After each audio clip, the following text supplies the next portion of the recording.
जयपटीय महोदयेन तत्र समीचीनम् आसीत्। तत्र 67 धावनाङ्काः 67 धावनाङ्काः तत्र षड्पर्येषु 67 धावनाङ्काः संस्थानस्य तत्र प्रेम महोदयेन तत्र एकं कन्दुकं ताडितं, परञ्च तत्र एकमेव धावनाङ्कं प्राप्स्यते। एकमेव धावनाङ्काः तत्र प्रेम महोदयेन प्राप्तं। पुनश्च कथं करोति सः लक्ष्मीनारायणदलस्य दीपकः तत्र कन्दुकधारकः कथं कन्दुकस्य क्षेपणं करिष्यति, स्वदलस्य कथं विजयं कर्तुम् इति प्रयासः भवति तस्य दीपकस्य। पुनश्च 74 6 ओवर पर 74 रन। हाँ रेडी। हाँ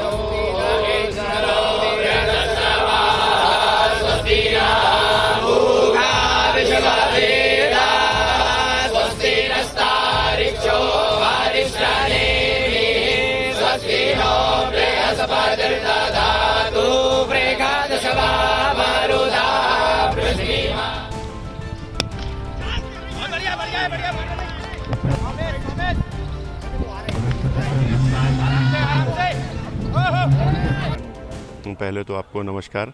ये जो आयोजन है पिछले 2 वर्ष मैंने छोटे रूप में कराया था, जिसमें सिर्फ भोपाल जिले के संस्थान के लोग ही शामिल हुए थे। ये जो कार्यक्रम है ये सब वेद पाठियों कर्मकांडी वो ब्राह्मण है जो संस्कृत महाविद्यालय विद्यालयीन अध्ययनरत भी हैं और वेदाचारी ब्राह्मण भी हैं, लेकिन यूथ भी हैं, युवा भी हैं। और दूसरा जो संस्कृत भाषा है वो हमारी प्राकृत भाषा है जिससे बाकी भाषाओं का जन्म हुआ है। तो संस्कृत भाषा हमारी जब भाषाओं की जननी है, आने वाला युवा, आने वाला यूथ जो कहीं ना कहीं थोड़ा पाश्चात्य की ओर झुका है, तो हमारे वैदिक चीज़ों के बारे में उनको पता चले। हमारे वैदिक वो कर्मकांडी ब्राह्मण जो हर वर्ग हर समाज को कहीं ना कहीं एक धुरी पे कनेक्ट करते हैं, हमारे जो वैदिक ज्ञान है उसको अपने माध्यम से, चाहे वो हमारे जीवन में जन्म से लेकर मृत्यु तक के जितने संस्कार होते हैं उनमें कहीं ना कहीं इनका ही योगदान और इनका ही उपयोग होता है, इनका ही प्रारंभ होता है।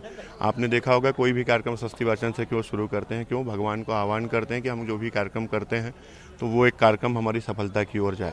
तो ये जो ब्राह्मण हैं ये मध्य प्रदेश में इसमें खासतौर से जो हमारे अभिषेक दुबे जी हैं, ये कर्मकांडी हमारे पुरोहित भी हैं परिवार के, तो काफ़ी समय से ये था कि भैया इस बार हम इसको प्रदेश स्तरीय कराते हैं।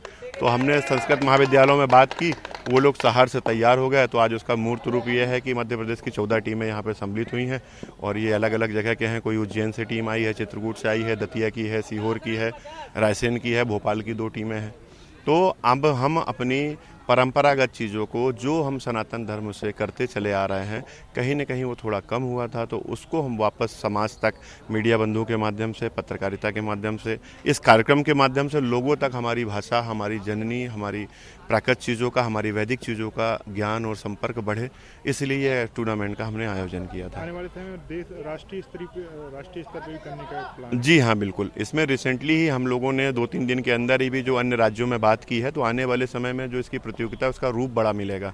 उसमें उत्तराखंड, उत्तर प्रदेश, तमिलनाडु, चेन्नई और हमारे झारखंड, बिहार जो हमारा नालंदा विश्वविद्यालय है, ऐसे बहुत जगह जो संस्कृत के महाविद्यालय चल रहे हैं, जो बच्चे वेदाचार्य हैं, जो भगवताचार्य हैं, आने वाले समय में ऐसी कम से कम 22 राज्य कनेक्ट होंगे जिनकी कम से कम 30 से 32 टीमें होंगी, जो आने वाले समय में या अगले वर्ष आपको इसी ग्राउंड में या बड़े ग्राउंड में देखने को मिलेगा।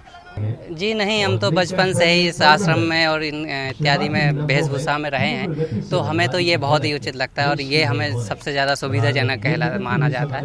और बल्कि कंफर्टेबल तो हम उसमें नहीं है, जो लोअर टी शर्ट में वो कंजस्टेड थोड़ा सा ऐसा रहता है, ये सुविधाजनक है हमारे लिए। और हम बचपन से ही नृत्य क्रिया इत्यादि ये सब उनके माध्यम से ही करते आए हैं और हम समय पर कर्मकांड इत्यादि भी करते हैं और समय पर हम इसमें भी अपना उज्ज्वल समझते हैं। आपको क्या लगता है, क्रिकेट हो या अन्य खेल हो, यदि अपनी वेशभूषा जैसे धोती कुर्ते आप पहनते हैं उसमें हो तो काफ़ी अच्छा है, क्या कहते हैं?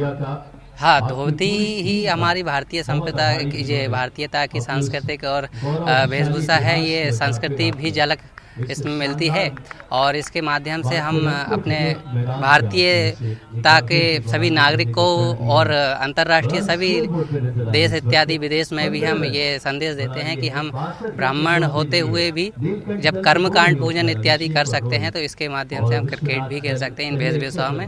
और सभी को जहाँ तक है भारतीय ये वेशभूषा में ही अगर हो सके तो स्टेट लेवल तक तो ये खेलना चाहिए इस स्तरीय।